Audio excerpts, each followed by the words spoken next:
வணக்கம் நண்பர்களே. அடுத்ததாக நம்ம சுதந்திர போராட்ட வரலாறு இந்தியன் நேஷனல் மூமெண்ட்டில் 12ஆம் வகுப்பு பாடப்புத்தகத்தில் வரலாறு பாடப்புத்தகத்தில் இருக்கக்கூடிய 75 கொஸ்டின் அண்ட் ஆன்சர்ஸ் பார்க்க போகிறோம். 75 கொஸ்டின் அண்ட் ஆன்சர்ஸை நம்ம பார்க்க போகிறோம். வாங்க போகலாம். வரிசைப்படுத்துக. முதல் கொஸ்டின் என்னென்னா வரிசைப்படுத்துகன்னு கொடுத்துருக்குறாங்க. அப்போ நம்ம ஆண்டுப்படி என்ன பண்ணோம்? இங்கே 5 நிகழ்வுகள் கொடுத்துருக்குறாங்க. அந்த 5 நிகழ்வையும் நம்ம ஆண்டுப்படி என்ன பண்ணணும்? வரிசைப்படுத்தணும். நம்மளுக்கு தெரியும் மீரட் சதிவழக்கு எப்போ? 1929. 1929 மீரட் சதிவழக்கு. கான்பூர் சதிவழக்கு 1924. கான்பூர் என்ன 1924. மே தினம் முதலாக 1923 என்ன பண்ணுது? கொண்டாடப்பட்டது. மே தினம் 1923 தான் முதலாக கொண்டாடப்பட்டது. அதே மாதிரி தொழில் தகராறு சட்டம், தொழில் ட்ரேடு டிஸ்பியூட் ஆக்ட் எப்போ கொண்டு வந்தாங்கன்னா 1929 கொண்டு வந்தாங்க. ஓகேவா? ட்ரேடு டிஸ்பியூட் ஆக்ட் எப்போ கொண்டு வந்தாங்க? 1929 கொண்டு வந்தாங்க. அடுத்து கம்யூனிஸ்ட் பார்ட்டி ஆஃப் இந்தியா பாம்பேயில் முதலாக எப்போ தொடங்கினாங்கன்னா 1925 தொடங்கினாங்க. ஓகேவா? 25 தொடங்கினாங்க. இப்போ நம்ம வரிசைப்படுத்தணும்னா ஃபஸ்ட்டு 1923 மே தினம் 3. அடுத்து நம்மளுக்கு கான்பூர் சதிவழக்கு 24, அப்புறம் 2. அதுக்கடுத்து நம்மளுக்கு என்ன இருக்குது? 25 இந்திய கம்யூனிஸ்ட் கட்சி பாம்பே 1925. அதுக்கடுத்து நம்மளுக்கு என்ன இருக்குது? தொழில் தகராறு சட்டம் 29. லாஸ்ட் டிசம்பர் மாதத்தில் தான் என்னது? மீரட் சதி வழக்கு. இது என்னது? 1. அப்போ 3, 2, 5, 4, 1. 3, 2, 5, 4, 1 தான் ஆன்சர். ஓகேவா? மீரட் சதி வழக்கு டிசம்பர் மாதம். இப்போ தொழில் தகராறு சட்டம் அதற்கு முன்பாகவே நடைபெற்றுச்சு. அப்போ நம்மளுக்கு என்ன நடக்குது? 3, 2, 5, 1. அப்போ முதல்ல நடந்தது மே தினம். அதுக்கடுத்து நடந்தது கான்பூர் சதி வழக்கு 24. 25 இந்திய கம்யூனிஸ்ட் கட்சி பார்ட்டி. 29 தொழில் தகராறு சட்டம். 29 டிசம்பர் மீரட் சதி வழக்கு. 2 இந்திய பொதுவுடைமை கட்சியை, அதாவது இந்தியன் கம்யூனிஸ்ட் பார்ட்டி நம்ம பார்த்தோம்னா 1925 பாம்பேயில் தொடங்கப்பட்டது. தாஸ்கண்டில் தொடங்கிய நபர்களில் சரியானது. ரஷ்யாவில் இருக்கக்கூடிய தாஸ்கண்டில் என்ன பண்ணுறாங்கன்னா இந்திய கம்யூனிஸ்ட் கட்சியை தொடங்குறாங்க. அந்த மாதிரி தொடங்கினதில் தொடங்கிய நபர்கள்லாம் யாருன்னு பார்த்தோமாக்கும் எம்என் ராய் ஒரு கம்யூனிஸ்ட் கட்சியை சேர்ந்தவர். அதே மாதிரி எம்பிடி ஆச்சாரியாவும் ஒரு கம்யூனிஸ்ட் கட்சியை சேர்ந்தவர். சிங்காரவேலர் ஒரு பொது உடைமைவாதி தான், ஆனால் அவர் தொடங்கிய காலகட்டத்தில் அவர் இல்லை. அதே மாதிரி குலாம் குசைனும் தொடங்கிய காலகட்டத்தில் இல்லை, பட் இவரும் கம்யூனிஸ்ட் கட்சியை சேர்ந்தவர் தான். அபானி முகர்ஜி, இவங்க 3 பேர் தான் என்ன பண்ணுறாங்கன்னா இந்திய பொது உடைமை கட்சியை ரஷ்யாவில் இருக்கக்கூடிய தாஸ்கண்டில் தொடங்கியவர்கள். எம்என் ராய், எம்பிடி ஆச்சாரியா, அபானி முகர்ஜி. அப்போ 1, 2, 5 தான் என்னது? சரியாக இருக்குது. அப்போ சி தான் ஆன்சர். 1, 2, 5 சரியாக இருக்குது. அதுக்கடுத்து பொறுத்துக. ஒரு குறிப்பிட்ட நிகழ்வுகளும் அது நடைபெற்ற ஆண்டுகளும் கேட்டிருக்கிறாங்க. குறிப்பிட்ட நிகழ்வும் அது நடைபெற்ற ஆண்டும் கேட்டிருக்கிறாங்க. இந்திய கம்யூனிஸ்ட் கட்சி மாநாடு 1925 பாம்பேயில் நடந்துச்சு. அப்போ 3. ஓகேவா? அதேமாரி தென்னிந்திய ரயில்வே பணிமனை வேலைநிறுத்தம், சவுத் இந்தியன் ரயில்வேவுடைய ஒர்க்ஸ் ஆஃப் ஸ்ட்ரைக் முதலாக எப்போ நடந்துச்சுன்னு பார்த்தோமாக்கும் 1928 நடந்துச்சு. 1928 தான் முதலாக என்ன பண்ணுச்சு? தென்னிந்திய ரயில்வே பணிமனை வேலைநிறுத்தம் நடைபெற்றது. அதே மாதிரி பெங்காலில் இருக்கக்கூடிய ஜூட் மில் ஸ்ட்ரைக் வங்காள சணல் ஆலை வேலைநிறுத்தம் 1929 நடந்துச்சு. அதுக்கடுத்து 27 காரக்பூர் ரயில்வே பணி நிலையம் நடந்துச்சு. பாருங்களேன். அப்போ இந்திய கம்யூனிஸ்ட் கட்சி மாநாடு 1925. ஓகேவா? தென்னிந்திய அளவில் நடந்த வேலை நிறுத்தம் 1928. ஆனால் அதுக்கு முதல் ஆண்டு என்ன பண்ணுது? 1927 என்னது? காரக்பூரில் நடந்துடுது. அதுக்கடுத்து ஜூட் 29. அப்போ நம்மளுக்கு என்ன ஆன்சர் கிடைக்குதுன்னா 3, 4, 2, 1 கிடைக்குது. 3, 4, 2, 1 ஆப்ஷன் ஏ. 4 எந்த சதி வழக்கின் போது கம்யூனிஸ்ட் பாதுகாப்பு குழு ஒன்று உருவாக்கப்பட்டது? ஒரு சதி வழக்கு நடக்குது. அந்த நடக்கில் கம்யூனிஸ்ட் சேர்ந்த தோழர்கள்லாம் என்ன பண்ணுறாங்கன்னா அதில் பாதிக்கப்படுறாங்க, தண்டிக்கப்படுறாங்க. உடனே இவர்களை பாதுகாப்பதற்காக நம்ம என்ன பண்ணணும்னா நம்ம ஒரு கம்யூனிஸ்ட் பாதுகாப்பு குழுன்னு சொல்லி என்ன பண்ணோம்? கம்யூனிஸ்ட் டிஃபென்ஸ் கமிட்டி சொல்லி ஒரு கமிட்டி ஒன்று உருவாக்கணும்னு சொன்னதுன்னா கான்பூர் சதி வழக்கின் போது. எப்போனா 1924 கான்பூர் சதி வழக்கின் போது தான் என்ன பண்ணாங்க, கம்யூனிஸ்ட் பாதுகாப்பு குழு உருவாக்கப்பட்டது. ஓகேவா. அதுக்கடுத்து 5 கூற்று 1, கூற்று 2, கூற்று 3 என்று 3 இதுகளை வந்து கொடுத்துருக்குறாங்க. கூற்று 1, 1929 நடைபெற்ற மீரட் சதி வழக்கு தான் அனைத்து கம்யூனிஸ்ட் சதி வழக்குகளும் மிகப்பெரியது. ஆமாம், 24 கான்பூர் சதி வழக்கு நடக்க ஆரம்பிச்சிருச்சு. ஆனால் 29 தான் என்ன பண்ணுறாங்கன்னா முதலாக ஒரு மிகப்பெரிய கம்யூனிஸ்ட் சதி வழக்கு நடந்ததுன்னா மீரட் சதி வழக்கு 1929. அப்போ இது சரியாக இருக்குது. ஏன்னா இந்த மீரட் சதி வழக்கில் தான் 32 கம்யூனிஸ்ட்வாதிகளை ஆங்கில அரசு கைது செய்தது. அதனால தான் இது மிகப்பெரிய சதி வழக்கு. 32 பேர், எத்தனை பேர்? 32 பேர்த்த என்ன பண்ணுச்சு, ஆங்கில அரசு வந்து கைது செய்தது. கூற்று 3, மீரட் சதி வழக்குக்கு ஆதரவாக காந்தியடிகள், ஜவஹர்லால் நேரு போன்ற தேசிய தலைவர்கள் வாதாடினர். இல்லை, இவங்க கம்யூனிஸ்ட் பார்ட்டி இல்லை, இவங்க வந்து என்ன party, Congress party.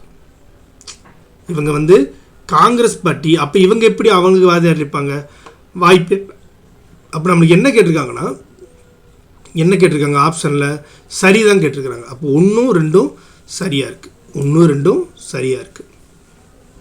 6, Hindustan Republican association என்ற அமைப்பை தோற்றுவித்தவர் யார்?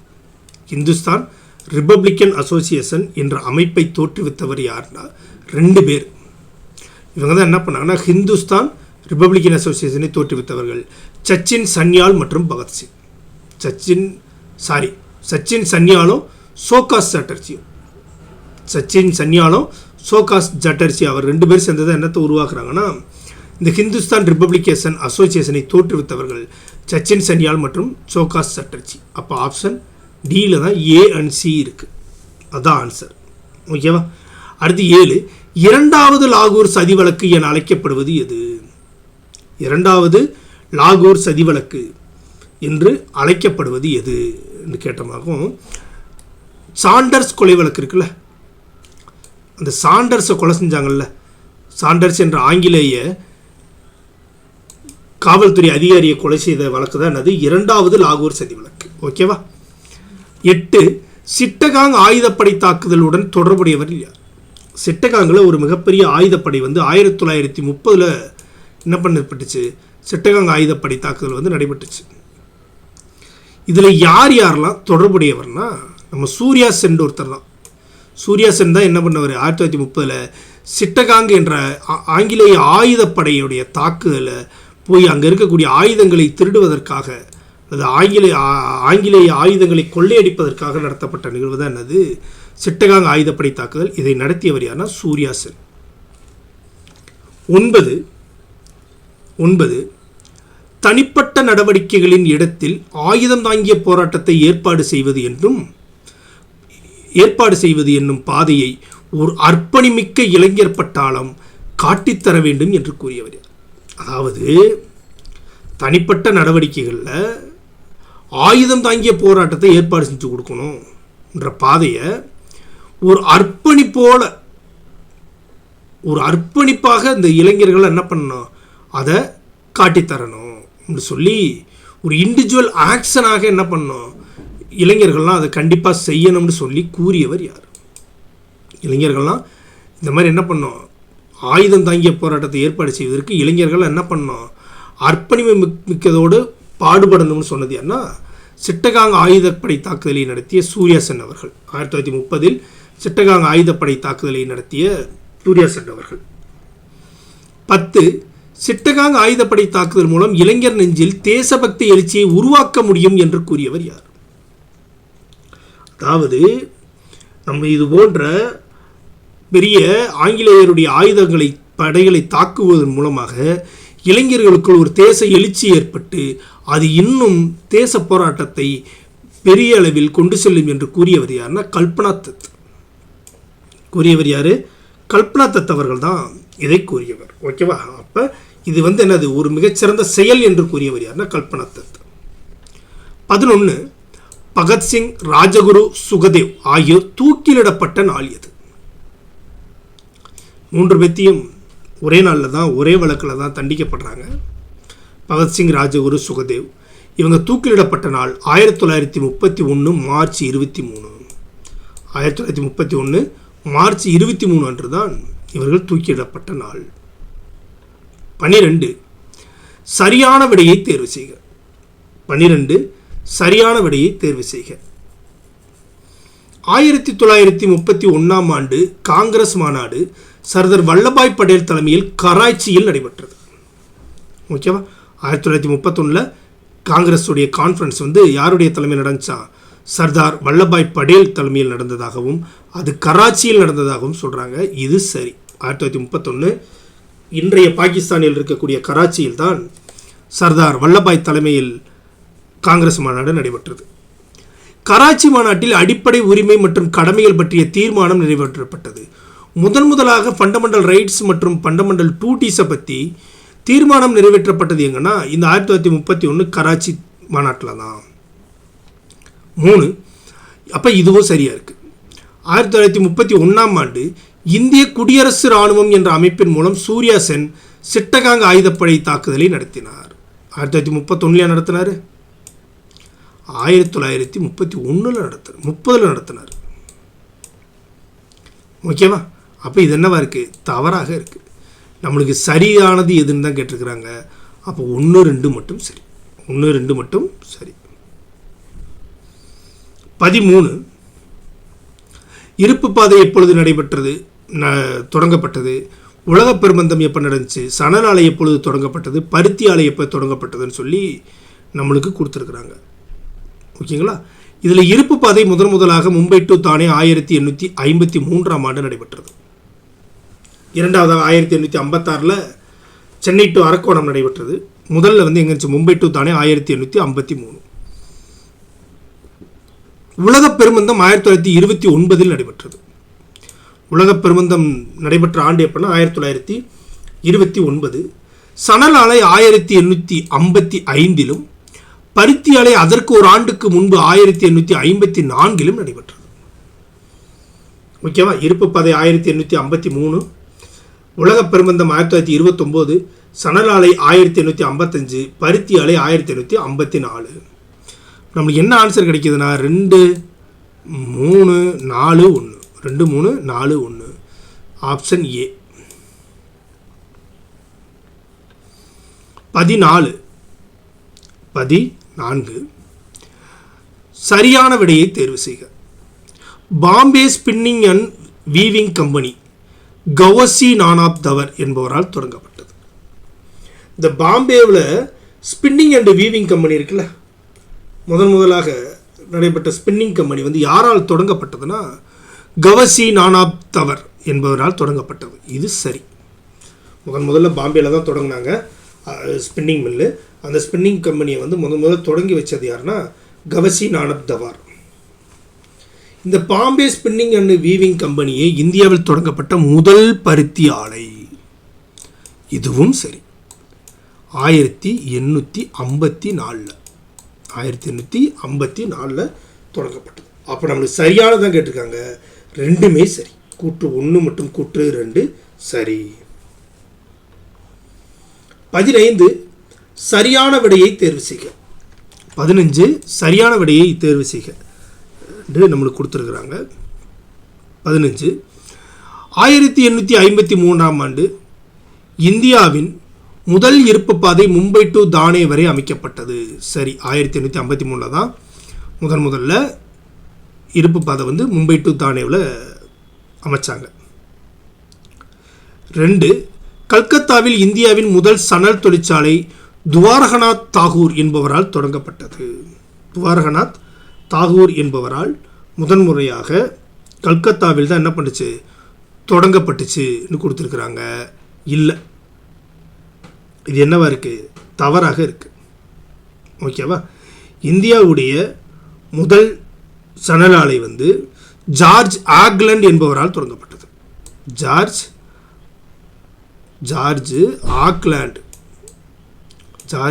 ஆக்லாண்ட் என்பவரால் 1855 கல்கத்தாவில் தான் நடந்துச்சு. துவாரகநாத் தாகூர் தான் அவர் பண்ணலை. இது பேர் யார் பண்ணா? ஜார்ஜ் ஆக்லாண்ட் தான் பண்ணார். கல்கத்தாவில் தான் பண்ணார். ஆனால் 1855. அப்போ யாரால் தொடங்கப்பட்டதுன்னா ஜார்ஜ் ஆக்லண்ட் என்பவரால் தொடங்கப்பட்டது. யாரால்? ஜார்ஜ் ஆக்லண்ட் என்பவரால் தொடங்கப்பட்டது. அப்போ ரெண்டாவது என்னவா இருக்குது? தப்பாக இருக்குது. 1843ஆம் ஆண்டு பெங்கால் நிலக்கரி நிறுவனம் தொடங்கப்பட்டது. ஆமாம், பெங்கால் நிலக்கரி நிறுவனம், பெங்கால் கோல் கம்பெனி வந்து நிறுவப்பட்ட ஆண்டு வந்து என்னதுன்னா 1843. இது சரி, இது சரியாக இருக்கு. ஓகேவா? அதுக்கடுத்து 1907ஆம் ஆண்டு மேற்கு வங்காளத்தில் டாடா இரும்பு மற்றும் எஃகு ஆலை அமைக்கப்பட்டது. 1907ஆம் ஆண்டு டாடா மற்றும் எஃகு இரும்பு ஆலை அமைக்கப்பட்டதுன்னு கொடுத்துருக்குறாங்க. இது மேற்கு வங்காளத்தில் இல்லை, ஜாம்ஜெட்பூரில். ஓகேவா? இது எங்கன்னா 1907 தான் டாடா அயன் அண்டு இப்போ டாடா ஸ்டீல் என்ற கம்பெனியாக இருக்குல்ல, அந்த கம்பெனி வந்து எங்கே தொடங்கப்பட்டதுன்னா ஜாம்ஜெட்பூரில் தான் தொடங்கினாங்களே ஒழிஞ்சு மேற்கு வங்காளத்தில் தொடங்கப்படவில்லை. அப்போ இது தப்பாக இருக்குது. நம்மளுக்கு சரியானது கேட்டுக்கிறாங்க. 1, 3 மட்டும்தான் சரியாக இருக்குது. 1, 3 மட்டும்தான் சரியாக இருக்குது. அப்போ ஆப்ஷன் சி. 16 இந்திய நவீன தொழிலகத்தின் தந்தை என அழைக்கப்படுபவர் யார்? இந்திய நவீன தொழிலகத்தின் தந்தை என அழைக்கப்படுபவர் யார்? யாருன்னா முதலில் 1907ஆம் ஆண்டு டாடா அயன் அண்ட் ஸ்டீல் கம்பெனியை உருவாக்கிய ஜே.என். டாடா, அதாவது சாம்ஜெட்ஜி நுசர்வான்ஜி டாடா. ஜாம்ஜெட்ஜி ஜே நுசர்வான்ஜி என் டாடா. ஜே.என். டாடா அவர்கள் தான் முதல்ல என்ன பண்ணவர்?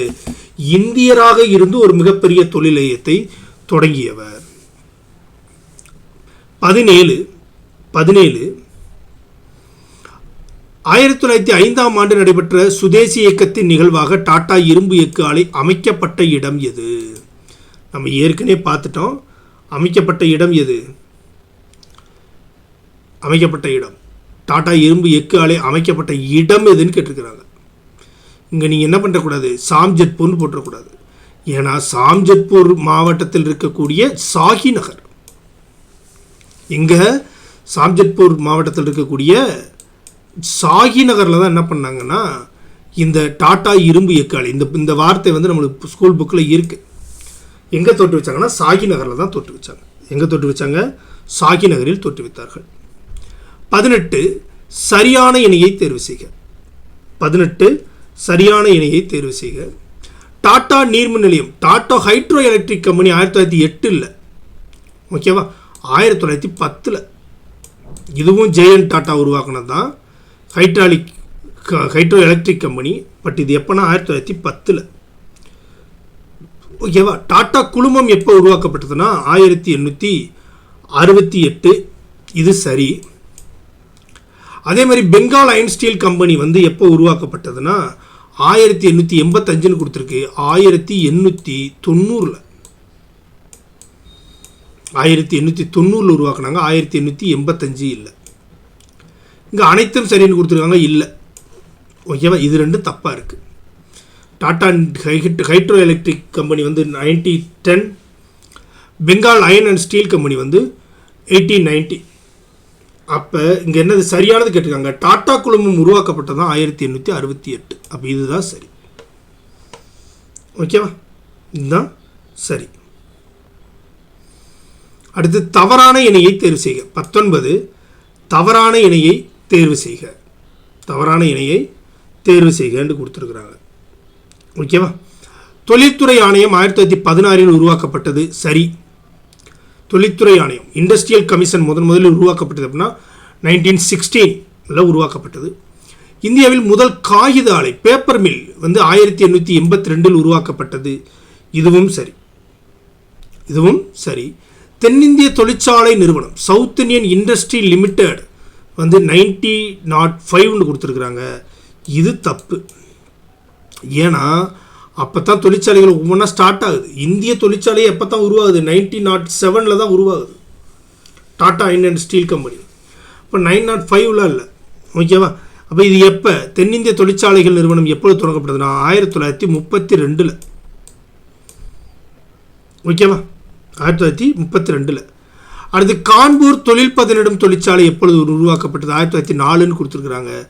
இல்லை, 1953. 1953 உருவாக்கப்பட்டதான் அது கான்பூர் டேனிங் இண்டஸ்ட்ரி. அடுத்து பாம்பாய் நீராவி கப்பல் நிறுவனம் 1939ன்றது சரியா இருக்கு. பாம்பே ஸ்டீம் நேவிகேஷன் கம்பெனி 1939ன்றது சரியாக இருக்கு. நம்மளுக்கு தவறான இணை கேட்டிருக்கிறாங்க. நம்மளுக்கு என்ன தவறாக இருக்குது? 3, 4 தவறாக இருக்குது. 3, 4 தவறாக இருக்குது. Option D. 20 இந்திய முதலாளிகளால் உருவாக்கப்பட்ட கூப்பர் பேப்பர் மில் நிறுவனம் அமைக்கப்பட்ட இடம் இது. அதாவது இந்தியர்களால் உருவாக்கப்பட்ட முதல் பேப்பர் நிறுவனம். முதல்ல இந்தியாவில் உருவாக்கப்பட்ட பேப்பர் மில் வந்து 882. ஓகேவா? இது இந்தியர்களால் உருவாக்கப்பட்ட பேப்பர் கம்பெனி பேர் தான் என்னதுன்னா கூப்பர் பேப்பர் நிறுவனம். கூப்பர் பேப்பர் நிறுவனம்ன்றது இது எப்போனா எங்கே, அதாவது கூப்பர் பேப்பர் நிறுவனம் வந்து என்ன கேட்டிருக்காங்க, அமைக்கப்பட்ட இடம் எதுன்னு கேட்டிருக்காங்க. எங்கன்னா லக்னோவில். எங்கே? லக்னோவில் தான் என்ன பண்ணாங்க, முதல்ல கூப்பர் பேப்பர் நிறுவனம் வந்து நிறுவப்பட்டது. 21 பொறுத்துக. அதே தான் ஒரு சில கம்பெனிகளும் அந்த கம்பெனிகள் எப்பொழுது நிறுவப்பட்டனன்றதுக்கு என்ன பண்ணிருக்காங்க, பொறுத்துகவாக கொடுத்துருக்குறாங்க. கோயம்புத்தூர் ஸ்டேன்ஸ் மில், கோயம்புத்தூரோடு இருக்கக்கூடிய ஸ்டேன்ஸ் மில் எப்போ தொடங்கப்பட்டதுன்னா 1896 தொடங்கப்பட்டது. சிந்தியா நீராவி கப்பல் 1919. சிந்தியா நீராவி கப்பல் 1919 சரியாகவே இருக்குது. கோயம்புத்தூர் சிமெண்ட் தொழிற்சாலை, சிமெண்ட் ஃபேக்ட்ரி வந்து எப்போ உருவாக்கப்பட்டதுன்னா 1932. சுதேசி நீராவி தொழிற்சாலை நிறுவனம் வந்து 1905. சுதேசி ஸ்டீம் நேவிகேஷன் கம்பெனி நம்ம வஉசி உருவாக்குறது வந்து 1905.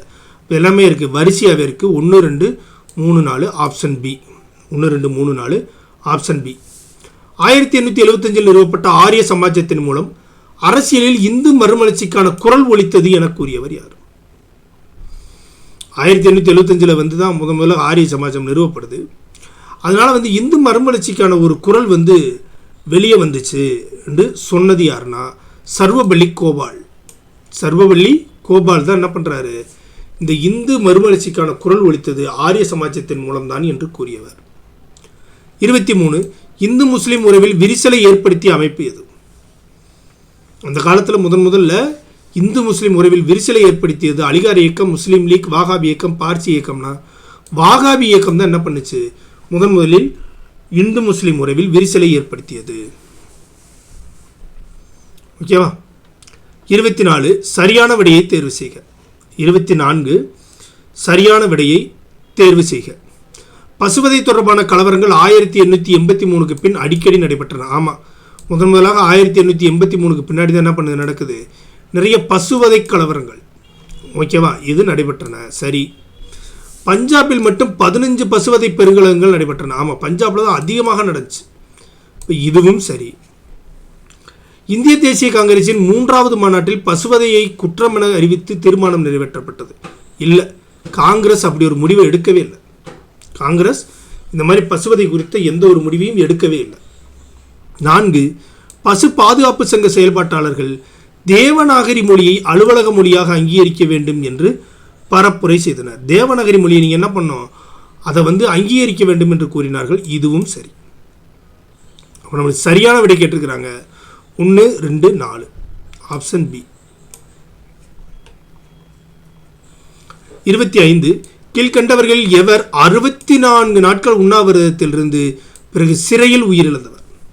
சிறையிலேயே உண்ணாவிரதம் இருந்து கிட்டத்தட்ட 64 நாட்கள் இருந்து உயிரிழந்தவர் யாருன்னா ஜதீந்திரநாத் தாஸ் அவர்கள் தான் என்ன பண்ணவர், 64 நாட்கள் உண்ணாவிரதம் இருந்து சிறையில் உயிரிழந்தவர். 26 லண்டன் பிரிவு கவுன்சிலிற்கு தேர்வு செய்யப்பட்ட முதல் இந்தியர். லண்டன் பிரைவி கவுன்சில்னு ஒன்று இருக்கு. இந்த பிரைவி கவுன்சிலுக்கு தேர்ந்தெடுக்கப்பட்ட முதல் இந்தியர் யாருன்னா சையது அமீர் அலி. யாருன்னா சையது அமீர் அலி. 27 இந்து முஸ்லிம் வகுப்புவாதம் நடுத்தர வகுப்புகளுக்கிடையே நடந்த மோதல்களின் விளைவே ஆகும். இந்த இந்து முஸ்லீம் வாதம்ன்றது என்னன்னா, இந்த நடுத்தர மக்கள் இருக்காங்கல்ல அவங்களுக்குள்ள நடந்த மோதல் தான். மனச்சாட்சியுள்ள இந்து மற்றும் முஸ்லீம் பொதுமக்கள் இத்தகைய வகுப்புவாதத்திலிருந்து முற்றிலும் விலகியே இருந்தனர் என கூறியவர் யார்? இந்த நடுத்தர மக்களுக்கு இருந்தக்கூடிய மோதல் தான் இந்த இந்து முஸ்லீம் வகுப்புவாதத்தை உருவாக்குச்சு.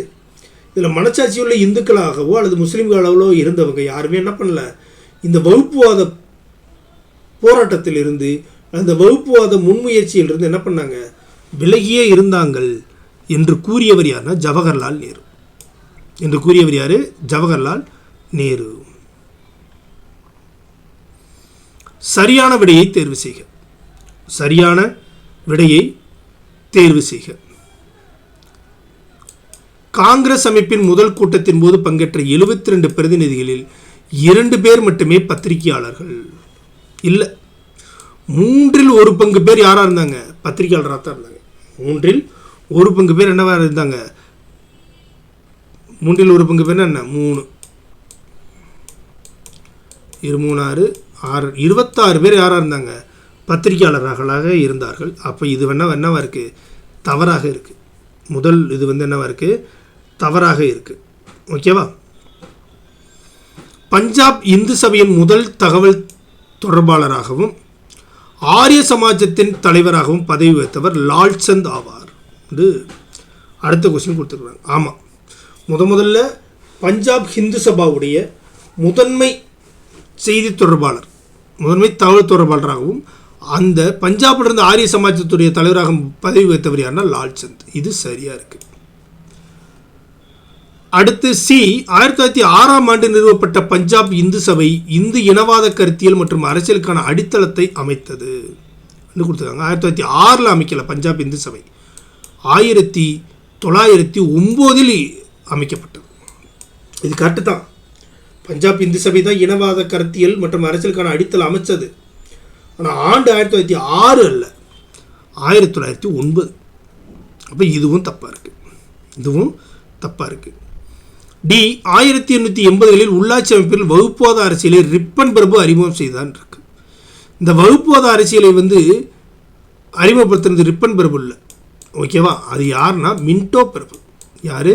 லார்டு மின்டோ தான் என்ன பண்ணார், இந்த வகுப்புவாத அரசியலை அறிமுகம் செய்தவர். அப்போ இதுவும் தப்பாக இருக்குது. நம்மளுடைய சரியானது கேட்டிருக்கிறாங்க. இப்போ ஆப்ஷன் பி தான் சரியானது. 29, முஸ்லிம்களின் தனி அரசியல் அடையாளத்திற்கான அலுவல் முத்திரையை முஸ்லீம் லீக்கிற்கு வழங்கிய ஒப்பந்தம் எது? முஸ்லீம்கள் தனி அரசியல் அடையாளம் இருந்துக்கலாம், அவங்களுக்குன்னு ஒரு அலுவல் முத்திரை இருக்குது அன்று அந்த முஸ்லீம் லீக் கட்சிக்கு வழங்கிய ஒப்பந்தம் எதுனா லக்னோ ஒப்பந்தம் தான். லக்னோ ஒப்பந்தம் என்ன பண்ணது? முதலாக முஸ்லீம்களின் தனி அரசியல் அடையாளத்திற்கான முத்திரையை முஸ்லீம் லீக் பயன்படுத்தி கொள்ளலாம் என்ற ஒப்பந்தத்தை கொடுத்தது எதுனா லக்னோ ஒப்பந்தம். அடுத்து 30, 1906 அக்டோபர் 1ஆம் நாள் சிம்லா மாநாடு ஆகா கான் தலைமையில் நடைபெற்றது. ஆமாம், 1906 தான் அக்டோபர் 1ஆம் தேதி தான் சிம்லா மாநாடு நடந்துச்சு. அது யாருடைய தலைமையில் நடந்துச்சுன்னா முஸ்லீம் லீக் கட்சியின் தலைவர்களில் ஒருவரான ஆகா கான் தலைமையில் நடைபெற்றது. சரி, சிம்லா மாநாடு அகில இந்திய முஸ்லீம் லீக் அமைப்பு உருவாக காரணமாக அமைந்தது. ஆமாம், இங்கே தான் என்ன பண்ணுறாங்க, முதலாக முஸ்லீம் லீக் என்ற ஒரு அமைப்பை உருவாக்குவதற்கான தொடக்க புள்ளியாக இருந்த மாநாடு தான் இது, இந்த 1906 அக்டோபர் 1 சிம்லாவில் நடந்த மாநாடு. அப்போ இதுவும் சரியாக இருக்குது. அப்போ இதற்கு காரணமும் கூற்றுக்கு சரியாகவே இருக்குது. அப்போ கூற்று காரணம் சரி, மேலும் காரணம் கூற்றத்திற்கு சரியான விளக்கமும் ஆகும். 31 கூற்று 1. 1909ஆம் ஆண்டு மிண்டோ மார்லி சட்டம் நிறைவேற்றப்பட்டது. ஆமாம், கொண்டு வரப்பட்டது. மிண்டோ மார்லி சீர்திருத்த சட்டம் கொண்டு வரப்பட்ட ஆண்டு எதுனா 909. ஓகேவா? அப்போ இது சரியாக இருக்குது. கூற்று 2, மிண்டோ மார்லி சட்டம் சட்டமன்றத்தில் அலுவலர் அல்லாத 27 உறுப்பினர்களுக்கான இடங்களில் 8 இடங்களை முஸ்லீம்களுக்கு வழங்கியது. இதுவும் சரி. அதாவது அலுவலர் அல்லாத 27 உறுப்பினர்கள் இந்த மிண்டோ மார்லி சட்டத்தின் மூலமாக சட்டமன்றத்திற்குள் செல்லலாம் என்று கொடுக்கப்பட்டது.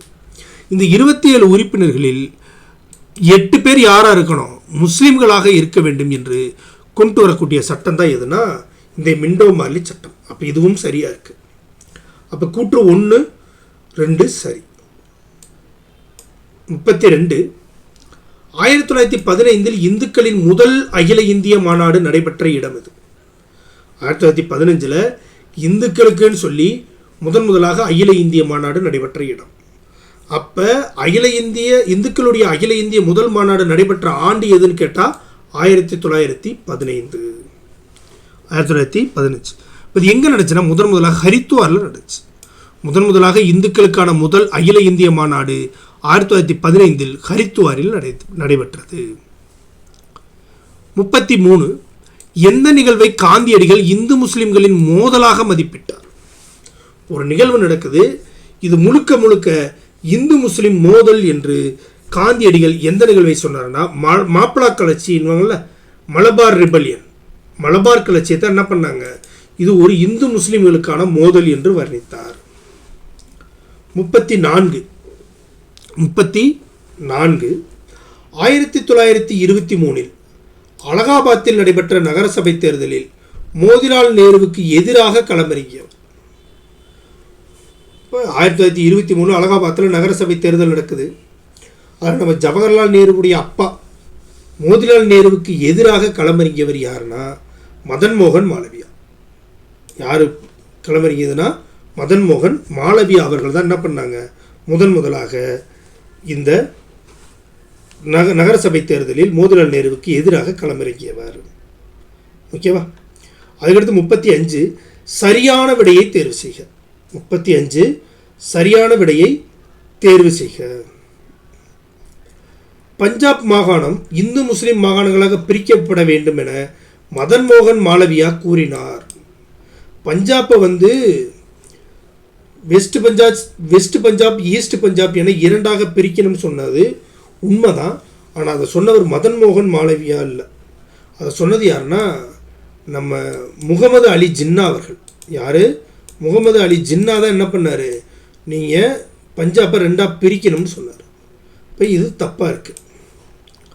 அகண்ட இந்துஸ்தான் என்ற முழக்கத்தை ஆரிய சமாஜம் முன்வைத்தது. அதாவது அகண்ட இந்துஸ்தான்ற இதை முன்வைத்தது ஆரிய சமாஜம் இல்லை. அது சொன்னது என்ன, முஸ்லீம் லீக். அது சொன்னது யார்? முஸ்லீம் லீக் தான் என்ன பண்ணாங்க, அகண்ட இந்துஸ்தான்ற பேர் சொன்னாங்களே ஒழிஞ்சு அது ஆரிய சமாஜம் சொல்லப்படலை. அப்போ இதுவும் தப்பாக இருக்குது.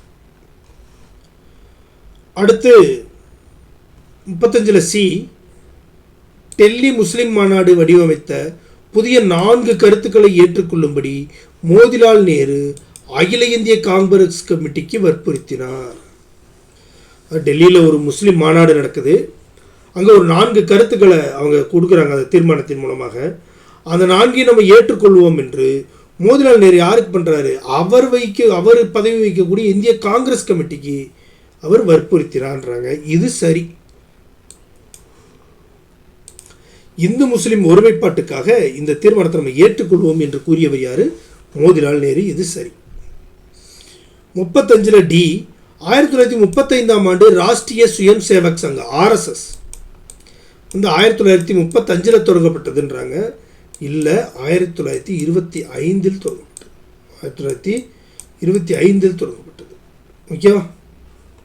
அடுத்து 36 இந்து முஸ்லிம் ஒற்றுமையின் தூதுவர் என்று ஜின்னாவுக்கு புகழாரம் சூட்டியவர் யார்? அப்போ இந்து முஸ்லிம் ஒற்றுமையின் தூதுவர் யாருன்னு கேட்டால் யார் சொல்லுவீங்க? முகமது அலி ஜின்னா. இந்து முஸ்லிம் ஒற்றுமையின் தூதுவர் யாருன்னு கேட்டால் முகமது அலி ஜின்னா அவர்கள். அந்த மாதிரி அவருக்கு புகழாரம் சூட்டியவர் யாருன்னா சரோஜினி நாயுடு. சரோஜினி நாயுடு தான் என்ன பண்ணுறாங்க, இந்து முஸ்லிம் ஒற்றுமையின் தூதுவர் என்று ஜின்னாவை பார்த்து அழைத்தார். 37 இந்துக்களாகிய நாங்களாகவே ஒரு தேசமாக உள்ளோம் என கூறியவர் யார்?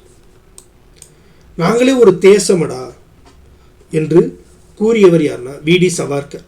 விடி சவார்கர் தான் என்ன பண்ணுறாரு, இந்துக்களாகிய நாங்களாகவே ஒரு தேசமாக இருக்கிறோம் என்று கூறியவர்.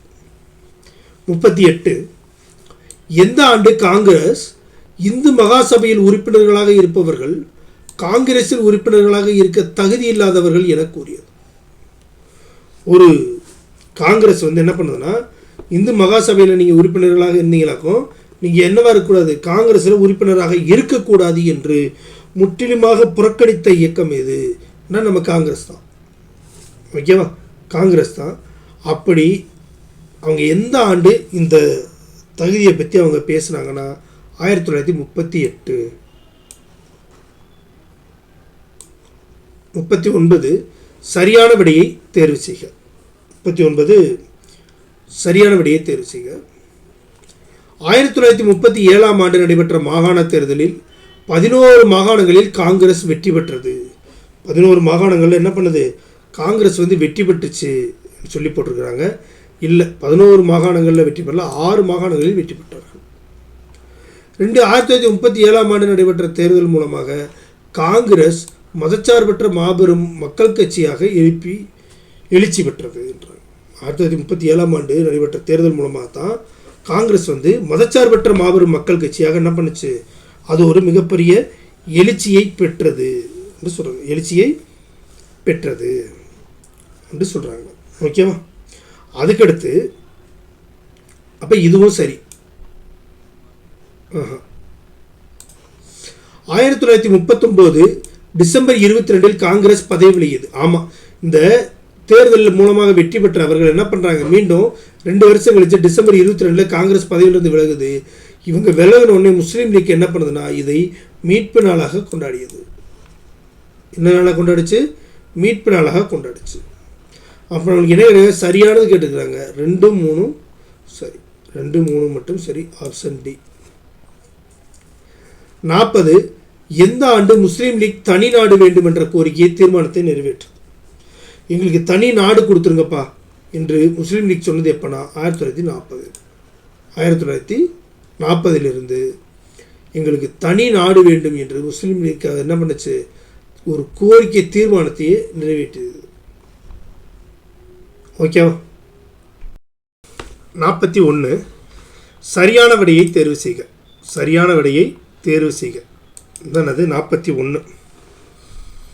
இருநாட்டு கொள்கை என்ற கருத்தை முதலில் கூறியவர் சர் வாசின் காசன். ஆமாம், இந்தியா பாகிஸ்தான் என்ற எங்களுக்கு பாகிஸ்தான் ஒரு தனி நாடு ஒன்று வேணும்னு முதல்ல இந்த கருத்தை வெளியிட்டது யாருன்னா, இருநாடு கொள்கை என்ற கருத்தை வெளியிட்டது வாசிர் கசன் அவர்கள். சரி. பாகிஸ்தான் என்ற சொல்லை முதலில் சிந்தித்தவர் முகமது இக்பால். 2 நாடு வேணும்னு சொன்னது வாசிர் கசன். அந்த 2வது நாட்டுக்கு பாகிஸ்தான் என்ற பெயர் வேணும்னு சொன்னது யாரு? முகமது இக்பால். இதுவும் சரி. 3 பாகிஸ்தான் என்ற சொல்லை பிரபலப்படுத்தியது ரஹ்மத் அலி. முதல்ல பாகிஸ்தான் ஒரு நாடு வேணும், பாகிஸ்தான் பேரை சிந்திச்சது முகமது இக்பால். ஆனால் அதை அனைவரிடமும் கொண்டு போய் சேர்த்தது யாருன்னா ரஹ்மத் அலி. இப்போ 3மே சரியா இருக்கு. நம்மளுக்கு சரியான விடை தான் கேட்டிருக்கிறாங்க. அனைத்தும் சரி. என்னது? அனைத்தும் சரி. அடுத்து 42 தவறான விடையை தேர்வு செய்க. 42 தவறான விடையை தேர்வு செய்க. 1946 அமைக்கப்பட்ட அமைச்சரவை தூதுக்குழு இந்தியாவிற்கு 2 அடுக்கு கூட்டாட்சி முறையை பரிந்துரை செய்தது. அப்படியா? 1946 அமைக்கப்பட்ட அமைச்சரவை தூதுக்குழு நம்மளுக்கு 2 அடுக்கு கூட்டாட்சி முறையை கொடுக்கல. அவங்க என்ன சொன்னாங்கன்னா 3 அடுக்கு கூட்டாட்சி முறையை கொடுத்தாங்க. 3 அடுக்கு மாகாணம், மாநிலம், மாகாணம், சென்ட்ரலு, ஸ்டேட்டு, அதே மாதிரி ப்ராவின்சஸ் சொல்லி 2க்கும் பொதுவான ஒரு அமைப்பு. அதாவது இப்போ இருக்கக்கூடிய மாநிலத்துறை, மத்தியத்துறை, பொதுத்துறை இருக்குல்ல, அந்த மாதிரி கொண்டு வந்து 3 அடுக்கு ஆட்சி முறை தான் கொண்டு வந்தாங்க. அப்போ இங்கே என்னவா இருக்குது? தப்பாக இருக்குது. ஆகஸ்ட் 16 1946 நேரடி நடவடிக்கை நாளாக முஸ்லீம் லீக் அறிவித்தது. ஆமாம், ஆகஸ்ட் 16 1946 தான் என்ன பண்ணுச்சு? நேரடி நடவடிக்கை நாளாக முஸ்லீம் லீக் அறிவிச்சிச்சு. அப்போ இது சரியாகவே இருக்கு. 1939 2ஆம் உலகப் போரில் இந்தியா கலந்து கொள்ளும் என லின்லித்கோ பிரபு அறிவித்தார். இந்தியர்களுடைய யாருடைய அனுமதியும் கேட்காமல் 1939ஆம் ஆண்டில் 2ஆம் உலகப் போரில் இந்தியாவும் கலந்து கொள்ளும் என அறிவித்தவர் யார்? லின்லித்கோ பிரபு. சரி. 1940 நடைபெற்ற லாகூர் முஸ்லீம் லீக் மாநாட்டில் தனிநாடு கோரிக்கை தீர்மானம் நிறைவேற்றப்பட்டது. ஆமாம், 1940 லாகூரில் முஸ்லீம் லீக் மாநாடு நடந்துச்சு. அங்கே தான் என்ன பண்ணுறாங்க, எங்களுக்கு தனி நாடு வேண்டும் என்ற தீர்மானத்தை நிறைவேற்றினார்கள். இதுவும் சரி. நம்மளுக்கு தவறான விடை கேட்டிருக்கிறாங்க. ஏதான் தவறு? ஏன்னா அமைச்சரவை தூதுக்குழு இந்தியாவிற்கு 3 அடுக்கு கூட்டாட்சி முறையை பரிந்துரை செய்தது. 43 பொறுத்துக. ஒரு சில திட்டங்களும் ஒரு சில நிகழ்வுகளும் கொடுத்துட்டு அதை நடைபெற்ற ஆண்டுகளை கேட்டிருக்கிறாங்க. ராஜாஜி திட்டம் 1944. ராஜாஜி திட்டம் 1944. ராயல் இந்திய கடற்படை கழகம் 1946. ராயல் இந்திய கடற்படை கழகம் என்னது? 1946. கிரிப்ஸ் தூதுக்குழு 1942. தனிநபர் சத்தியாகிரகம் 1940. ஓகேவா? அப்போ ராஜாஜி திட்டம் 44லையும், ராயல் இந்திய கடற்படை கழகம் 46லையும், கிரிப்ஸ் தூதுக்குழு 42லையும், தனிநபர் சத்தியாகிரகம் 1940லும் ஆரம்பிக்கப்பட்டது. இப்போ நம்மளுக்கு என்ன ஆன்சர் கிடைக்குதுன்னா 2, 3, 4, 1 கிடைக்குது. அப்போ ஆப்ஷன் பி தான் ஆன்சர். 44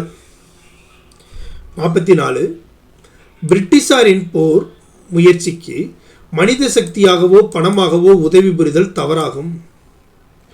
ஒரே உருப்படியான செய்கை என்பது வன்முறையை கை கொள்ளாமல் எல்லா விதத்திலும் போர் முயற்சிகளை எதிர்ப்பதே ஆகும் என்ற கொள்கையை எந்த நிகழ்வின் போது பின்பற்றப்பட்டது? அதாவது பிரிட்டிஷார் போர் முயற்சி பண்ணுறாங்க, அதுக்கு நம்ம மனித சக்தியாகவோ பணமாகவோ நம்ம உதவி செஞ்சோமாக்கோ அது தப்பாயிரும்.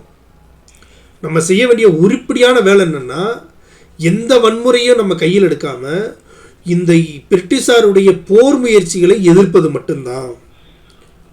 சொன்னது யாருன்னா, சொன்ன எந்த நிகழ்வின் போது இந்த தீர்மானம் நிறைவேற்றப்பட்டதுன்னா 1940 தனிநபர் சத்தியாகிரகம் தொடங்கும் பொழுதுதான் இந்த தீர்மானம் நிறைவேற்றப்பட்டது. இந்த கொள்கை பிரகடனம் வெளியிடப்பட்டது.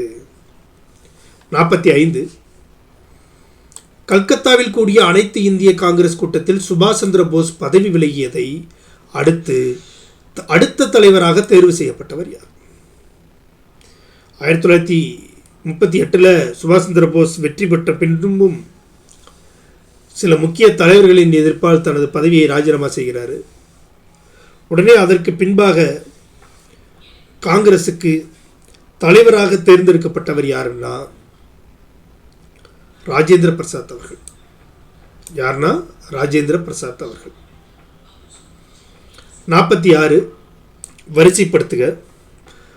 அப்புறம் தான் என்ன பண்ணுறாரு, பதவி விலகிய சுபாஷ் சந்திர போஸ் அவர்கள் 1939 தான் என்ன பண்ணுறாரு, பார்வர்டு பிளாக் கட்சியை தொடங்குறாரு. அதுக்கு அடுத்த ஆண்டு. ஓகேவா? இதுதான் அடுத்த கொஸ்டினில் கொடுத்துருக்கு. வரிசைப்படுத்துக. ஓகேவா? முத்து துறைமுகம் தாக்குதல், பேர்ல் ஹார்பர் இன்சிடெண்ட் 1941 ஆகஸ்ட் நன்கொடை 1940. ஆகஸ்ட் ஆஃபர் என்னது 1940. கிரிப்ஸ் தூதுக்குழு நம்மளுக்கு தெரியும் 1942. தனிநபர் சத்தியாகிரகமும் எப்போ தான் தீர்மானம் நிறைவேற்றப்பட்டது 40, ஆனால் நடைபெற்றது 42. நடைபெற்றது எப்போ 42 தான் தொடங்க ஆரம்பிச்சிச்சு. அப்போ இதை என்ன பண்ணியிருக்காங்க, வரிசைப்படுத்த சொல்லியிருக்கிறாங்க. இதை என்ன பண்ணியிருக்காங்க, வரிசைப்படுத்த சொல்லியிருக்காங்க. அப்போ முதலாக பார்வர்டு பிளாக் கட்சி, அதுக்கடுத்து 40 ஆகஸ்ட் நன்கொடை, அதுக்கடுத்து 41 முத்து துறைமுகம், அடுத்து 42 தனிநபர் சத்தியாகிரகம். ஏன்னா இது ஜூன்லேயே ஸ்டார்ட் பண்ணுறோம், இது அக்டோபரில் நடக்கும். அதுக்கடுத்து கிரிப்ஸ் தூதுக்குழு. அப்போ 1, 3, 2, 4, 5 1, 3, 2, 4, 5 ஆப்ஷன் பி. 47 கிரிப்ஸ் தூதுக்குழுவை இந்தியாவுக்கு பேச்சுவார்த்தை நடத்த அனுப்பியவர் யார்? கிரிப்ஸ் தூதுக்குழுவை 1942 நீங்கள் போய் இந்தியாவில் போய் பேச்சுவார்த்தை நடத்துங்கன்னு அனுப்புனது யாருன்னா வின்ஸ்டன் சர்ச்சில். அவர் தான் என்ன பண்ணார், கிரிப்ஸ் தூதுக்குழுவை அனுப்பி வைத்தவர். அடுத்து 48 சரியான இணையை தேர்வு செய்க. கிரிப்ஸ் தூதுக்குழு வின்ஸ்டன் சர்ச்சில் அவர்களால் அனுப்பப்பட்ட கிரிப்ஸ் தூதுக்குழு இந்தியாவுக்கு வருகை தந்தது மார்ச் 42. சரி. தனிநபர் சத்தியாகிரகம் தொடங்கியது அக்டோபர் 40. இதுவும் சரி. காங்கிரஸுடைய வார்தா கூட்டம் ஜூலை 1942 தொடங்கப்பட்டது. இதுவும் சரி. காங்கிரஸுடைய வார்தா காங்கிரஸ் கான்ஃபரன்ஸ் எப்போ நடந்துச்சுன்னா ஜூலை 942 நடந்துச்சு. அப்போ மூன்றுமே சரியாக இருக்குது. நம்மளுக்கு சரியான இணை தான் கேட்டுக்கிறாங்க. அப்போ அனைத்தும் சரி. 49. நான் முதன்முறையாக கிரிப்ஸின் முன்மொழி வரைவை வாசித்த போது கடுமையான மன அழுத்தத்திற்கு உட்பட்டேன் என கூறியவர் யார்?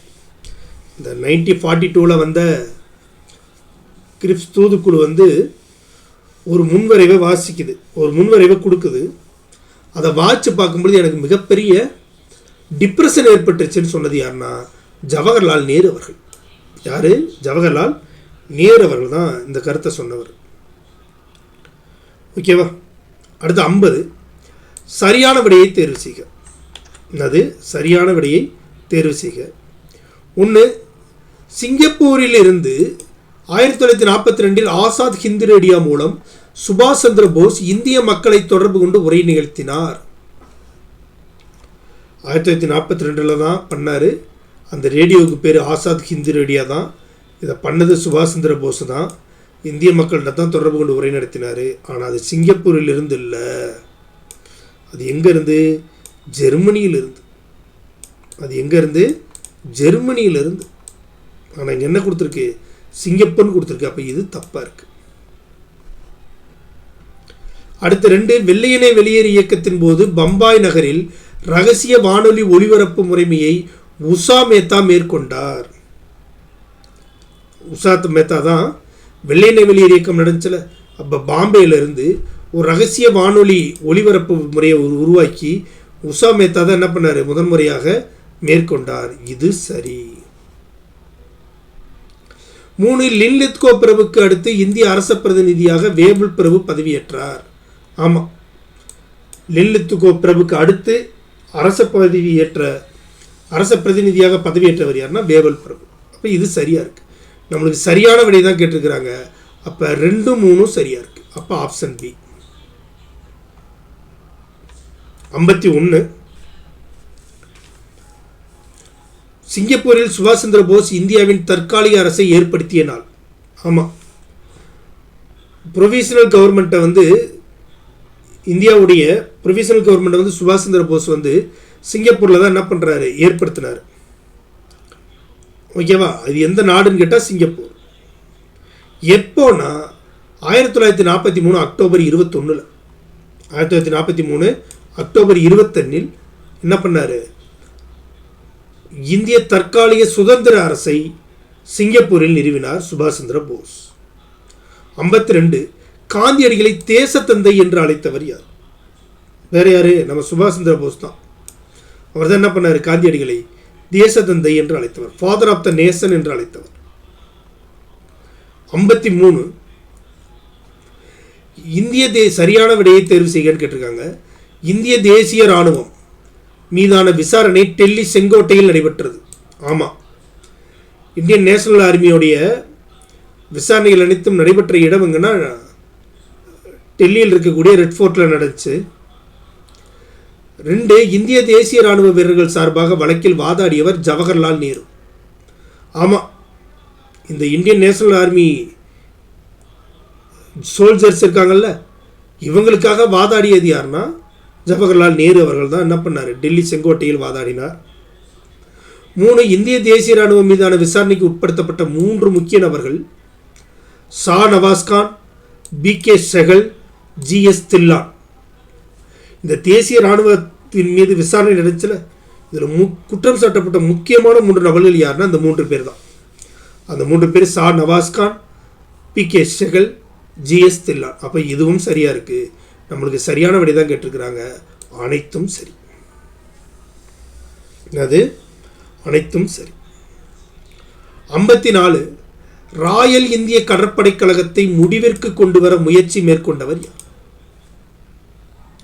ராயல் இந்தியன் நேவி ரிவோல்ட் இருக்குல்ல, இதை முடிச்சு வைக்கணும்னு சொல்லி முயற்சி செய்தவர் யாருன்னா வல்லபாய் பட்டேல் தான்.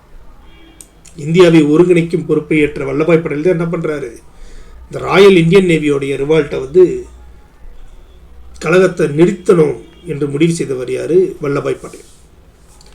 55 நேருவின் இடைக்கால அரசாங்கத்தில் இடம்பெற்றிருந்த உறுப்பினர்களின் எண்ணிக்கை அவரோட கவர்மெண்ட்டில் இருந்த மெம்பர்ஸ் எத்தனை பேர், 11 பேர். 11 பேர் கொண்ட இடைக்கால அரசாங்கத்தை நேரு அவர்கள் என்ன பண்ணார், அமைத்தார். நேரு அவர்கள் அமைத்தார். 56 தவறான விடையை தேர்வு செய்க. 1945ஆம் ஆண்டு சிம்லா மாநாட்டை ஏற்பாடு செய்தவர் வேவல் பிரபு. ஆமாம், லில்லித்கோ பிரபுக்கு அடுத்து அரச பிரதிநிதியாக பதவியேற்ற வேவல் பிரபு அவர்கள் தான் 1945 சிம்லா மாநாட்டை ஏற்பாடு செய்தார். 1945ஆம் ஆண்டு காங்கிரஸ் கட்சியின் தலைவராக இருந்தவர் மௌலானா அபுல் கலாம் ஆசாத். இதுவும் சரி. வேவல் பிரபு அவர்கள் சிம்லா மாநாட்டை ஏற்பாடு செய்த பொழுது காங்கிரஸ் கட்சியுடைய தலைவராக இருந்தவர் யாருன்னா மௌலானா அபுல் கலாம் ஆசாத். 3 லாகூரில் ஏப்ரல் 1946 நடைபெற்ற முஸ்லீம் லீக்கின் சட்டசபை உறுப்பினர்கள் மாநாட்டில் பாகிஸ்தான் ஒரு இறையாண்மை கொண்ட தனிநாடு என்று வர்ணிக்கப்பட்டது. பாகிஸ்தான் ஒரு இறையாண்மை கொண்ட தனிநாடு என்று வர்ணிக்கப்பட்டதுன்றாங்க. பாகிஸ்தான் என்ற தனிநாடு கோரிக்கை முஸ்லீம் லீக் கட்சியுடைய தீர்மானத்தில் நிறைவேற்றப்பட்டது. அது லாகூரில் தான் நடந்துச்சு. ஆனால் அது 1946 இல்லை, 1940 அந்த லாகூர் முஸ்லீம் லீக் மாநாடு நடைபெற்ற ஆண்டு 1940. அப்போ இது தப்பாக இருக்கு. 4 நேரு தலைமையில் 1946 செப்டம்பர் 2ஆம் நாள் இடைக்கால அரசாங்கம் அமைக்கப்பட்டது. ஆமாம், 1946 செப்டம்பர் 2ஆம் நாள் 11 நபர்களை கொண்ட இடைக்கால அரசாங்கத்தை நேரு அவர்கள் அமைத்தார். இப்போ இதுவும் சரியா இருக்கு. நம்மளுக்கு தவறான விடை கேட்டிருக்கிறாங்க, 3 மட்டும்தான் தவறு. அப்போ ஆப்ஷன் சி தான் ஆன்சர். 57 இடைக்கால அமைச்சரவை 1946 அக்டோபர் 26 மறுசீரமைக்கப்பட்ட போது முஸ்லீம் லீக் சார்பாக இடம்பெற்ற நபர்களில் சரியானது. 1946 செப்டம்பர் 2ஆம் நாள் இடைக்கால அமைச்சரவை அமைக்கப்பட்டது. பின்பு இது 1946 அக்டோபர் 26ஆம் நாள் மறுசீரமைக்கப்பட்டது. 26ஆம் நாள் என்ன பண்ணாங்க, அதை ரீசஃபிள் பண்ணாங்க. அப்படி பண்ணும் பொழுது முஸ்லீம் லீக் சார்பாக இருந்தவர்களுக்கு என்ன பண்ணாங்க, அங்கே அமைச்சரவை பொறுப்பு கொடுக்கப்பட்டது. அந்த மாதிரி கொடுக்கப்பட்டது யார் யாருக்கு, லியாகத் அலிகான், முகமது அலி ஜின்னா, ஆசப் அலி, சாபத் அகமது கான், சுந்தரிகர் மற்றும் ஜோகேந்திரநாத் மண்டல் என்று 6 பேர் கொடுத்துருக்காங்க. இதில் 3 பேரை தான் மாற்றினாங்க. அதில் முதல்ல லியாகத் அலிகான், அதுக்கடுத்து சுந்தரிகர், அதுக்கடுத்து ஜோகேந்திரநாத் மண்டல். இந்த 3 பேருக்குத்தான் மறுசீரமைக்கப்பட்ட போது முஸ்லீம் லீக் சார்பாக அமைச்சரவையில் இடம் கொடுக்கப்பட்டது. அப்போ 1, 5, 6 ஆப்ஷன் பி. 58 சோசலிச நிதிநிலை அறிக்கையை தயார் செய்தவர் யார்? சோசலிச ஃபினான்சியல் பட்ஜெட் பண்ணது யாரு? லியாகத் அலிகான். அவர் தான் நிதியமைச்சர். பின்பு பாகிஸ்தானின் முதல் நிதியமைச்சராக பொறுப்பேற்றவரும் யார் தான்? இந்த லியாகத் அலிகான் தான். இவர்தான் முதலில் சோசலிச நிதிநிலை அறிக்கையை தயார் செய்தவர். 59 1947 ஜூன் 15 நடைபெற்ற அனைத்திந்திய காங்கிரஸ் கூட்டத்தில் இந்திய பிரிவினருக்கான தீர்மானத்தை நிறைவேற்றியவர் யார்? 1947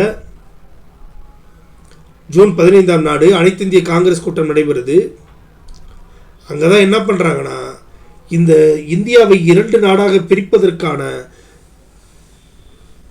அக்செப்டன்ஸ் தீர்மானம், ஏற்றுக்கொள்ளப்பட்ட தீர்மானம் நிறைவேற்றப்படுது. அந்த தீர்மானத்தை நிறைவேற்றியவர் யாருன்னா கோவிந்த் பல்லவ் பந்த் அவர்கள் தான் என்ன பண்ணவர், அந்த தீர்மானத்தை நிறைவேற்றியவர். 60 சரியான கூட்டினை தேர்வு செய்க. 1946ஆம் ஆண்டு மாகாண சட்டமன்றங்களுக்கான தேர்தல் நடைபெற்றதுன்றாங்க. ஆமாம், 1946 தான் மாகாணங்களுக்கான சட்டமன்ற தேர்தல் நடைபெற்றது. மாகாண சட்டமன்றங்கள் மத்திய சட்டமன்றத்தை தேர்ந்தெடுக்க அது அரசமைப்பு நிர்ணய சபையாக செயல்பட்டது. கூற்று 2 என்ன சொல்கிறாங்கன்னா, இந்த மாகாண சட்டமன்றங்களுக்கான தேர்தல் 1946 நடந்துச்சு. அதன் பின்பு மாகாண சட்டமன்றங்கள் மத்திய சட்டமன்றத்தை தேர்ந்தெடுக்கணும்ல, அதற்கு ஒரு அரசியமைப்பு நிர்ணய சபை செயல்பட்டதுன்றாங்க. இதுவும் சரி. கூற்று 3, 1946 நடைபெற்ற மாகாண தேர்தலில் வயது வந்தோர் அனைவருக்கும் வாக்குரிமை அளிக்கப்பட்டது. வயது வந்தோர் அனைவருக்கும் வாக்குரிமை அளிக்கப்படவில்லை 1946. இது நம்ம கான்ஸ்டியூஷனில் தான் என்ன பண்ணுது, கான்ஸ்டியூஷனில் தான் என்ன பண்ணுறாங்கன்னா, இந்த யூனிவர்சல் அடல்ட் ஃப்ரான்ச்சைஸ்ன்ற மாபெரும் கொள்கையை டாக்டர் B.R. அம்பேத்கர் அவர்கள் கொண்டு வராரே ஒழிய 46 நடந்த மாகாண தேர்தலில் இது நடைமுறைப்படுத்தப்படவில்லை. அப்போ இது தவறாக இருக்குது. நம்மளுக்கு சரியான கூட்டினை தான் கேட்குறாங்க. அப்போ 1, 2 சரி, 1, 2 சரி. 62, புன்னப்புறா வயலார் ஆயுத போராட்டம் யாருடன் தொடர்புடையது? ஓகேவா, இது ஒரு ஆயுத போராட்டம். இந்த ஆயுத போராட்டம் யாருடன் தொடர்புடையது? அந்த ஆயுத போராட்டத்துக்கு பேர் என்னது? புன்னப்புறா வயலார் ஆயுத போராட்டம். யாருடன் தொடர்புடையதுன்னா C.P. ராமசாமி அவர்களுடன் தொடர்புடையது. 63, சரியான விடையை தேர்வு செய்க. சரியான விடையை தேர்வு செய்க. இணைப்புறுதி ஆவணம் என்பது இந்திய அரசாங்க சட்டம் 1935 கீழ் உருவாக்கப்பட்ட ஒரு சட்டப்பூர்வ ஆவணமாகும். Instrument of accession is a legal document. Instrument of அசெஷன்றது இணைப்புறுதி ஆவணம். இது ஒரு லீகல் டாக்குமெண்ட்டாக 1935 இந்திய அரசாங்க சட்டம் தான் என்ன பண்ணுச்சு, உருவாக்கிச்சுன்றாங்க. சரி. 1966 பஞ்சாப் மாநிலத்திலிருந்து ஹரியானா, இமாச்சல பிரதேசம் என 2 மாநிலங்கள் உருவாக்கப்பட்டன. ஆமாம், இந்த இணைப்புறுதி ஆவணம் இருக்குல்ல, இது இந்திய அரசாங்க சட்டத்தின்படி என்ன பண்ணுறாங்கன்னா, எந்த மாநிலத்தையும் எப்படியும் பிரிச்சுக்கலாம், இல்லை எந்த மாநிலத்தையும் ஒன்றாக இணைத்து கொள்ளலாம் என்ற சட்டம் தான் 1935 இந்திய அரசு சட்டத்தின்படி உருவாக்கப்பட்ட இன்ஸ்ட்ருமெண்ட் ஆஃப் அசெஷன். இதன்படி 1966 ஹரியானா, இமாச்சல பிரதேசம் என 2 மாநிலங்கள் உருவாக்கப்பட்டுச்சு. எங்கேருந்து? பஞ்சாப் மாநிலத்திலிருந்து. 3, 1920 முதலே இந்திய விடுதலை இயக்கத்தோடு மாநில மொழிவாரி கொள்கையும் மொழிவாரி மாநில கோரிக்கையும் ஒருங்கிணைந்தது. 1920 என்ன பண்ணுறாங்க, மொழிவாரி மாநிலம் வேண்டும் என்று போராடி கொண்டிருக்கிறார்கள். இதுவும் சரி. நம்ம சரியான விடை கேட்டுக்கிறாங்க, அனைத்தும் சரி. 64, பொருந்தாத இணையை தேர்வு செய்க. மாநிலங்களை பிரிக்க அமைக்கப்பட்ட குழு எது? ஸ்டேட்டை ரீஆர்கனைசேஷன் பண்ணுவதற்காக அமைக்கப்பட்ட கமிட்டி எதுனா ஜேவிபி கமிட்டின்னு சொல்லுவாங்க. JVP committee. ஓகேவா? அப்போ J for Jawaharlal Nehru, V for Vallabhbhai Patel, P for Pattabhi Sitaramayya. அப்போ இதில் இல்லாதது யார்? KM பணிக்கர். இதில் இல்லாதது யார்? KM பணிக்கர். 65, சரியான இணையை தேர்வு செய்க. 65, சரியான இணையை தேர்வு செய்க. மொழிவாரி மாநில கோரிக்கை தீர்மானம். மொழிவாரி மாநில கோரிக்கை தீர்மானம் எப்பொழுது நிறைவேற்றப்பட்டது? நான் 1920 அதுக்கான கோரிக்கை என்ன பண்ணிட்டு இருக்கு, வந்துட்டு இருக்கு. இது சரி. 2, பொட்டி ஸ்ரீராமுலு இறப்பு 1956ன்றாங்க. இல்லை, 1956 மொழிவாரி மாநிலம் பிரிக்கப்பட்டது. பட் அவர் ஆந்திராவை தனியாக பிரிக்க வேண்டும் சொல்லி 1952 என்ன பண்ணார், உண்ணாவிரதம் இருந்து போனார். அப்போ இது 1952.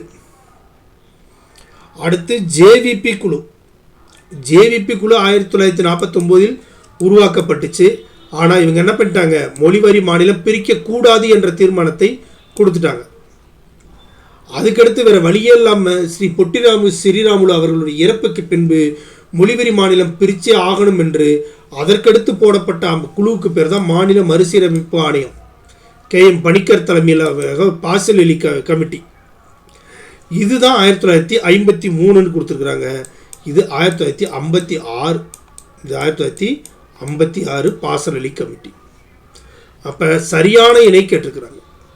சரியான இணை எது கேட்டமாக்கும் 1 3 சரியாக இருக்குது, 2 4 தப்பாக இருக்குது. 66 1950 ஏப்ரல் 8ஆம் நாள் டெல்லி ஒப்பந்தம் யார் யாருக்கும் இடையே கையெழுத்தானது? 1950 டெல்லி ஒப்பந்தம் யார் யாருக்கு இடையே கையெழுத்திடப்பட்டது என்று பார்த்தோமாக்கும் ஜவஹர்லால் நேரு அவர்களும் லியாகத் அலிகான் அவர்களும் என்ன பண்ணாங்க? டெல்லி ஒப்பந்தத்தை கையெழுத்திட்டாங்க. லியாகத் அலிகானும் ஜவஹர்லால் நேரு அவர்கள் என்ன பண்ணாங்க? இதுக்கு டெல்லி ஒப்பந்தத்தில் கையெழுத்திட்டார்கள். 67 எங்கு நடைபெற்ற காங்கிரஸ் மாநாட்டில் மவுண்ட் பேட்டன் திட்டம் ஏற்றுக்கொள்ளப்பட்டது? மவுண்ட் பேட்டன் தான் என்ன பண்ணுறாரு? இந்தியா பாகிஸ்தான் பிரிவினைக்கான அந்த எல்லைக்கோட்டை பிரித்து எவ்வாறு பிரிப்பது என்பதை தீர்மானித்தவர். இது எங்கே நடைபெற்ற காங்கிரஸ் கூட்டத்தில் இந்த மவுண்ட் பேட்டன் திட்டத்துக்கு ஏற்றுக்கொண்டாங்கன்னா மீரட்டில் நடந்ததில் என்ன பண்ணிட்டாங்க? மவுண்ட் பேட்டன் திட்டத்தை ஏற்றுக்கொண்டது காங்கிரஸ். 68 இந்திய அரசியலமைப்பின் உணர்வு மற்றும் உள்ளடக்கத்திற்கான மிக சுருக்கமான வரைவாக வைக்கப்பட்டுள்ளது. இந்திய அரசியலமைப்புடைய ஷோல், அதாவது ஸ்பிரிட்டு, இதோடைய ஸ்பிரிட்டையும் இந்திய அரசியலமைப்புடைய மொத்த சுருக்கத்தையும் கொண்ட பார்ட்டி அது. அதான் என்னது? குறிக்கோள் தீர்மானம், அப்ஜெக்டிவ் ரெசல்யூஷன். ஜவஹர்லால் நேரு அவர்களால் உருவாக்கப்பட்ட அப்ஜெக்டிவ் ரெசல்யூஷன். 69 தவறான விடையை தேர்வு செய்க.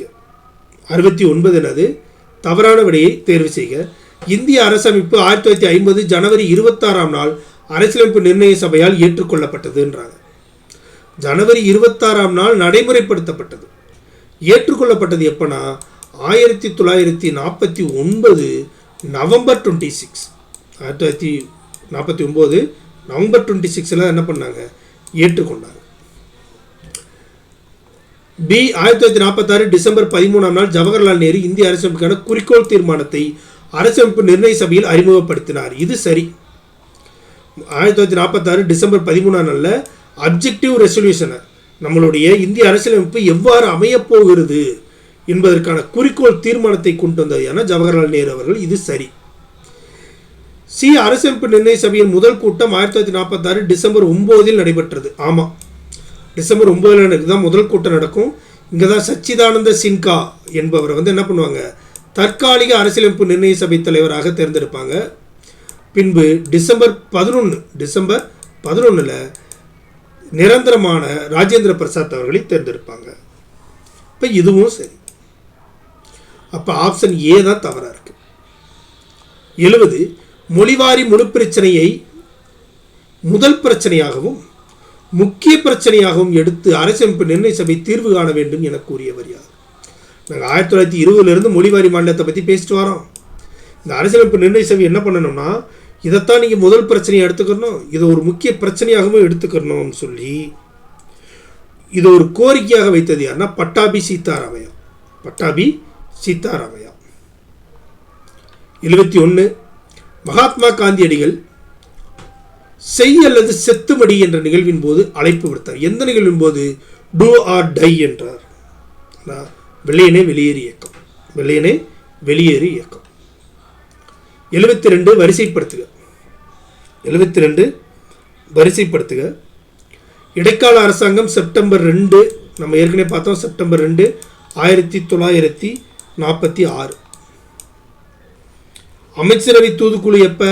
மார்ச் 24 1946. ஓகேவா? வேவல் திட்டம் எப்போ? 1945. சிஆர் திட்டம், நம்ம ராஜாஜி அவரோட திட்டம் எப்போ? 44. மவுண்ட் பேட்டன் திட்டம் எப்போ? 47. இப்போ வரிசைப்படுத்துகின்றாங்க. நம்மளுக்கு 44 இருக்குது. 44 நம்மளுக்கு இருக்குது. அப்போ ஃபஸ்ட்டு என்ன வரணும்? 47 இருக்குது. வரிசைப்படுத்துக. முதல்ல எது நடந்துச்சு? 44. அதுக்கடுத்து என்ன நடந்திருக்கு? 45 3. அதுக்கடுத்து என்ன நடந்திருக்கு? செப்டம்பர் 2 46. இது மார்ச் 24. அப்போ இதை தான் நம்ம போடணும். எத்தனை போடணும்? 2 1 5. 2 1 5. ஓகேவா? இப்போ 4 3 2 1 5 ஆப்ஷன் டி. சுபாஷ் சந்திர போஸ் ஆசாத் ஹிந்த் ரேடியோ மூலம் காந்தியடிகளை நோக்கி எங்கு பேசினார்? எங்கிருந்து அவர் பேசினார்? காந்தியடிகளை நோக்கி அவர் எங்கிருந்து பேசினார்னா ரங்கூன்ல இருந்து பேசினார். ஆசாத் ஹிந்த் ரேடியோ மூலம் எங்கிருந்து பேசினார்? பர்மாவில் இருக்கக்கூடிய ரங்கூன்ல இருந்து பேசினார். யாரை நோக்கி? காந்தியடிகளை நோக்கி. 74 தொழில் தகராறு சட்டத்தை ஆங்கில அரசு கொண்டு வந்த ஆண்டு எது? 1928. ட்ரேடு டிஸ்பியூட் ஆக்ட் எப்போ கொண்டு வரப்பட்டது? 1928. பொருந்தாத இணையை தேர்வு செய்க. பொருந்தாத இணையை தேர்வு செய்க. வங்காள இரும்பு எஃகு ஆலை 1889 சரி. பருத்தி ஆலை 1855 கொடுத்துருக்குறாங்க. இல்லை, 1854. சணல் ஆலை தான் என்னது? 55. பெங்கால் நிலக்கரி நிறுவனம் 1843 சரி. டிஸ்கோ 1907 சரி. டிஸ்கோ என்ன? Tata iron steel company. Tata iron steel company தான் என்னது? பீகார் மாநிலத்தில் இருக்கக்கூடிய ஜாம்ஜெட்பூர் சிட்டா நகர். ஓகேவா? சிகா நகர். இப்போ இது 1907. இதுவும் சரி. இப்போ பொருந்தாது எது? ஆப்ஷன் பி தான் பொருந்தாது. ஆக மொத்தத்தில் 12ஆம் வகுப்பு வரலாறு பாடத்தில் இருக்கக்கூடிய இந்தியன் நேஷனல் மூமெண்ட்லேருந்து 75 கொஸ்டினும் அதற்கான ஆன்சர்ஸும் பார்த்துருக்குறோம். கண்டிப்பாக உங்களுக்கு இந்த வீடியோ உங்களுக்கு ரொம்ப பிடிச்சிருக்கும். உங்களுக்கு இந்த வீடியோ பிடிச்சிருந்தா லைக் பண்ணுங்கள்.